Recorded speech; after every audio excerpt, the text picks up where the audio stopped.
এই মুহূর্তে রয়েছি বঙ্গভবনের সামনে। বঙ্গভবনে কিছুক্ষণ আগেই অন্তর্বর্তীকালীন সরকারের প্রধান হিসেবে ডক্টর মোহাম্মদ ইউনূস সহ টোটাল 17 জন সদস্য নিয়ে একটি সরকার গঠনের রূপরেখা হয়ে শপথ গ্রহণ হয়ে গেছে। আমরা এখন এই বিষয়ে এখানে বঙ্গভবনের সামনে জড়ো হওয়া যে সাধারণ মানুষ রয়েছে, উৎসুক জনতা রয়েছে, তাদের কাছ থেকে জানতে চাইব তাদের চাহিদা কতটুকু পূরণ করতে পারবে এবং তারা এই ব্যাপারে কি বলতে চান, তাদের মতামতটা কি। কেমন দেখছেন এই অন্তর্বর্তীকালীন সরকার নিয়ে আপনার প্রত্যাশা কতটুকু পূরণ হচ্ছে বা সামনের দিকে কোন দিকে যেতে যাচ্ছে? বিসমিল্লাহির রহমানির রহিম। আল্লাহর রহমত হয়েছে, তাই নতুন বাংলাদেশ জনগণের মাধ্যমে, আন্দোলনের মাধ্যমে পেয়েছে। তাই আমরা ডক্টর ইউনূসকে সাধুবাদ জানাই। এই জন্যই জানাই, উনি দীর্ঘের বিভিন্ন সংস্থা নিয়ে কাজ করেছেন। আন্তর্জাতিক মানে নোবেল বিজয়ী একজন বীর পুরুষ, বাংলাদেশের সুনাম রক্ষিত। কিন্তু উনি যেন এই 16টি বছর উনি লাঞ্ছিত হয়েছেন। তাই আমি চাই, আবদার, অনুরোধ ডক্টর ইউনূসের কাছে সন্ত্রাসমুক্ত, চাঁদামুক্ত, মানবতাহীন মুক্ত এই সঠিক বাংলাদেশ, এই নতুন বাংলাদেশ চাই। আপনার প্রত্যাশাটা আমরা বুঝতে পেরেছি। কাকা, আপনি একজন জ্যেষ্ঠ মানুষ, কি ভাবছেন সামনের দিনগুলো কেমন যাবে, কি মনে হচ্ছে এই সরকারের কাছে আপনার প্রত্যাশাটা কি? আমরা চাই এই সরকার যাতে আমাদের জন্য ভালো কিছু করে, বা 3 মাসের জন্য যাতে আমরা ভালো কিছু ফল পাই, এবং যে যেখানে আছে যেমন সুস্থ থাকি, আর এই চাঁদাবাজি, সন্ত্রাসবাজি এগুলি যাতে বন্ধ করে, আমরা মোটামুটি আমার ছেলেমেয়েরা যাতে ঠিকমতো লেখাপড়া করতে পারে। আর আমি 3 সরকার পরিবর্তন দেখলাম। খালেদা জিয়াও পরিবর্তন দেখি, এরশাদও পরিবর্তন দেখি, কিন্তু শেখ হাসিনারও পরিবর্তন দেখলাম। কিন্তু এই রকম পরিবর্তন কোনো সময় দেখি নাই, যে এত কঠিন পরিবর্তন, এটা কোনোদিন কল্পনাও করতে পারিনি। আচ্ছা, একজন তরুণ হিসাবে আপনি কিভাবে দেখছেন এই অন্তর্বর্তীকালীন সরকার, তাদের প্রতি আপনার চাহিদা এবং প্রত্যাশাটা কি? না, আমি ভালোভাবে দেখতেছি ডক্টর ইউনূস সে একজন অর্থনীতিবিদ। তো আমরা আশা করবো আমাদের যে বাংলাদেশের যে অর্থনৈতিক সংকট, এটা সে কাটিয়ে উঠতে পারবে খুব শীঘ্রই। আমরা আশাবাদী। আচ্ছা, তরুণদের মধ্যে আপনার কাছ থেকে একটু জানতে চাই, আপনি এখানে এসেছেন, আপনার নিশ্চয়ই আগ্রহ রয়েছে এই বর্তমান সরকারের প্রতি। আপনার কি চাহিদা এবং প্রত্যাশা রয়েছে এই সরকারের কাছে, এবং আপনার কি মনে হয় সামনের দিনগুলোতে সুষ্ঠুভাবে দেশ পরিচালনায় এই সরকার সক্ষম হবে কিনা? আমরা সবচেয়ে বেশি চাইতেছি, আমরা একটু শান্তি চাই। আর আমাদের দ্রব্যমূল্যের যে বাজারটা, আমরা অনেকটাই এটা নিয়ে খুব বিভ্রান্তিতে আছি। আমরা সবাই চলাটা খুবই কষ্টকর, যত দ্রব্যমূল্যের দামটা যত নিয়ন্ত্রণে আসে। আপনি কি ভাবছেন, কি হচ্ছে? আমি যেটা দেখতেছি এটা ভালো হচ্ছে, আরও আমাদের দেশের জন্য ভালো হবে, ছাত্র সমাজের জন্য ভালো হবে, এটাই আমরা চাই। আচ্ছা, এই যে একজন তরুণ ছাত্র নেতৃত্বে চলে আসলো, এই তরুণ ছাত্র কি কয়েকজন একাধিক তরুণ ছাত্র এই এখন সরকারের মন্ত্রী সমপরিমাণ তারা পাওয়ার রাখবে এবং তারা দেশ পরিচালনায় দায়িত্ব পালন করবে, এই বিষয়টাকে আপনি কিভাবে মূল্যায়ন করছেন? আমার কাছে মনে হচ্ছে যে তরুণ সমাজ দরকার দেশের উন্নয়নের জন্য এবং দেশটাকে আবার নতুন করে পরিচালনার জন্য।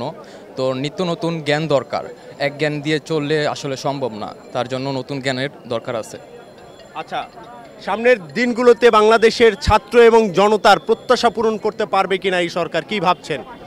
হ্যাঁ, আমরা মনে করি যে বাংলাদেশের একটা যে বিপ্লব ঘটেছে এটা ছাত্রদের কল্যাণেই ঘটছে, এবং আমরা আশা করি যে এই ছাত্ররা ভবিষ্যতে আরও ভালো দিকে বাংলাদেশকে নিয়ে যাবে। এবং আমাদের ছাত্রদের মধ্য থেকেও এই অন্তর্বর্তী সরকারের প্রতিনিধিত্ব করছে 2 জন। আশা করি এদের কাছ থেকে বাংলাদেশে ভালো কিছু আমরা পাবো, এটা আমরা প্রত্যাশা করছি। কেমন দেখছেন, কি ভাবছেন সামনের দিনগুলো, আপনার প্রত্যাশা কি? আমি ভালো কিছু আশা করি, এতটুকু শেষ বলবো। ভালো কিছু বলতে আপনার প্রত্যাশার মধ্যে ভালো কিছু কি হতে পারে? আমার প্রত্যাশা হচ্ছে যে এই যে মনে করেন আপনার যে আন্দোলনের মাধ্যমে যে একটা দেশের একটা বিপ্লব হলো, গণ অভ্যুত্থান হলো, সেটা যেন আমরা ধরে রাখতে পারি। যে আদর্শ উদ্দেশ্য নিয়ে কাজটা হচ্ছে সেটা যেন আমরা ধরে রাখতে পারি, সেটা হচ্ছে আমাদের মূল চাওয়া। এটাই।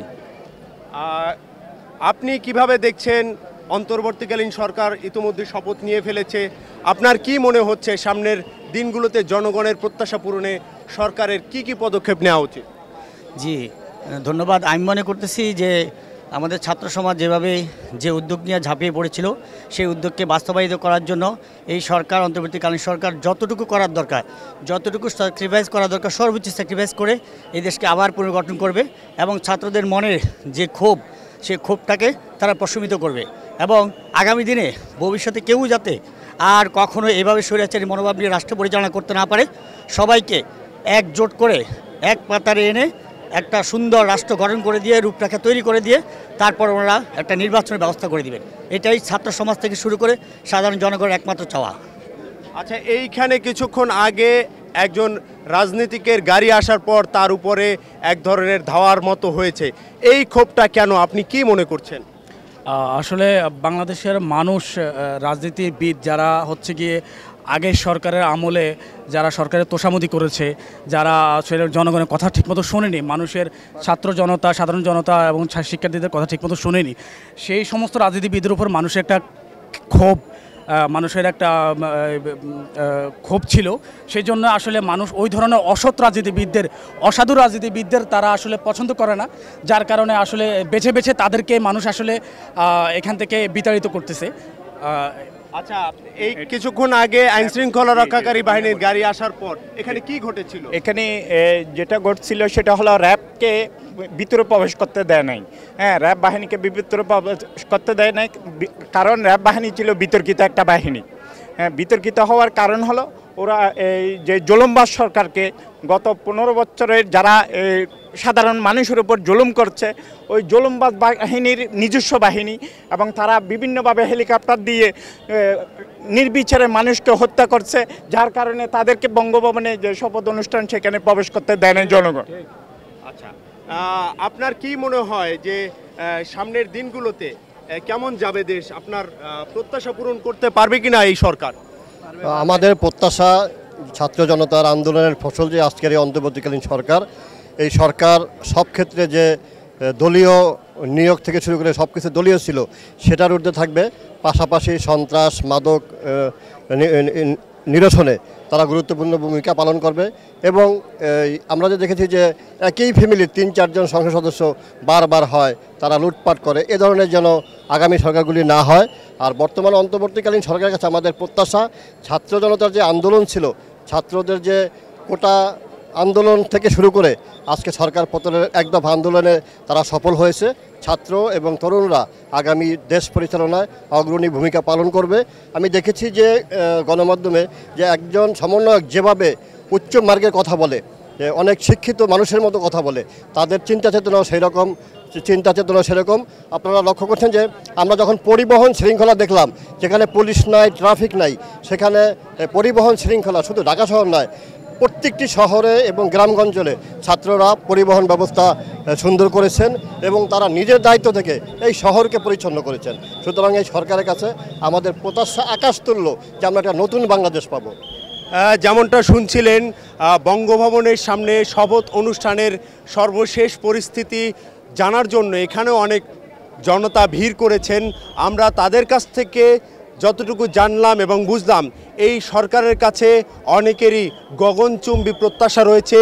তারা চাইছে এই যে ছাত্র জনতার বিপ্লবের মাধ্যমে দীর্ঘ স্বৈরশাসনের পতন হয়েছে, তারা আর এই অবস্থার পুনরাবৃত্তি দেখতে চায় না। তারা চায় না দেশে কোনো দুর্নীতি, অবিচার, মাদক, সন্ত্রাস এগুলো থাকুক। তারা চায় বৈষম্যতা এড়িয়ে, যে বৈষম্য বিরোধী ছাত্র আন্দোলনের মাধ্যমে এই দেশটা নতুন করে আবার একটা স্বাধীনতা পেল, গণতন্ত্র পুনরুদ্ধার হলো। তারা চায় সেই গণতন্ত্র সাম্য, ন্যায় এবং সাম্প্রদায়িক সম্প্রীতির মাধ্যমে বিশ্বের বুকে মাথা উঁচু করে একটি উন্নত বাংলাদেশের প্রেরণা নিয়ে এই সরকার এগিয়ে নিয়ে যাবে বলে এইখানে আগত জনগণের প্রত্যাশা। সব মিলিয়ে বঙ্গভবনের সামনে থেকে এই ছিল আমার কাছে সর্বশেষ।